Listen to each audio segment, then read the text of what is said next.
Oh yeah.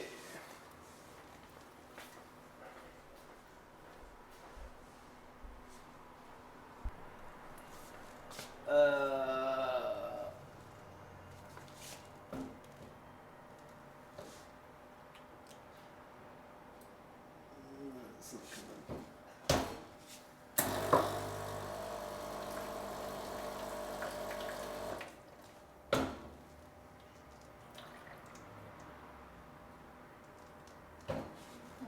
And that way, the coffee pod doesn't explode